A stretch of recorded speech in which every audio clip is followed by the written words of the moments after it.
بسم الله الرحمن الرحيم. الحمد لله رب العالمين، وصلى الله على سيدنا محمد وعلى آله الطيبين الطاهرين. اللهم صل على محمد وآل محمد. قال الله تعالى في محكم كتابه المجيد: بسم الله الرحمن الرحيم، وقل اعملوا فسيرى الله عملكم ورسوله والمؤمنون.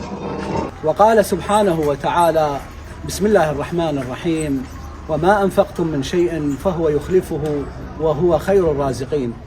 وقال أمير المؤمنين صلوات الله وسلامه عليه: من أيقن بالخلف جاد بالعطية. كلمات الشكر والثناء لا تفي حقا أهل الخير والعطاء. شكرا لكل المساهمين في إنشاء هذه الدار، شكرا للمتطوعين والمتبرعين، ونخص بالذكر الشاب الخلوق المهذب سمير اللهيبي على جهده الكبير، ومعه بقية الأخوة الشباب. شكرا لكل المتبرعين، جزاهم الله ألف خير على هذا المشروع. حقيقة نحن في وقت وزمن أحوج ما نكون إلى أن نكون يد واحدة مع الفقراء، مع العوائلنا المتعففة.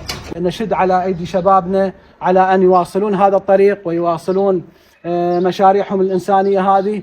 فببركة هذه المشاريع وهذه المواقف رب العالمين سبحانه وتعالى ينزل بركته ورحمته على الجميع. ونختم حديثنا بالصلاة على محمد وآل محمد. اللهم صل على محمد وآل وندعو السيد محمد والأخوة لافتتاح الدار وقص الشريط.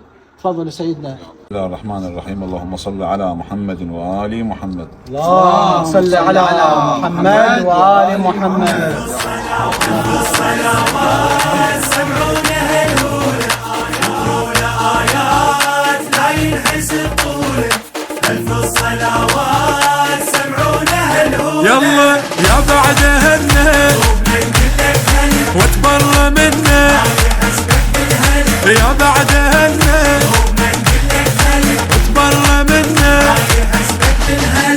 اليوم نفرض. هذا المفتاح راح استلم السيد محمد، الدوره هو يسلم للعائله. جزاكم الله خير، جزاء موفقين ان شاء الله. الله يوفق الله الجميع. يكثر من امثالكم. رحم الله والديك سيدنا، الله يحفظك. مشكورين، الله يحفظكم. مشكورين. عطش تكليت من القاع لاشتاق في عطش تكليت، اي عطش تكليت ندر اليوم ادمش للصبح في عطش تكليت، اي عطش تكليت. شي وصف الاحساس وابن الحسن ضيف، شعلي بالناس فرحان وبكيت.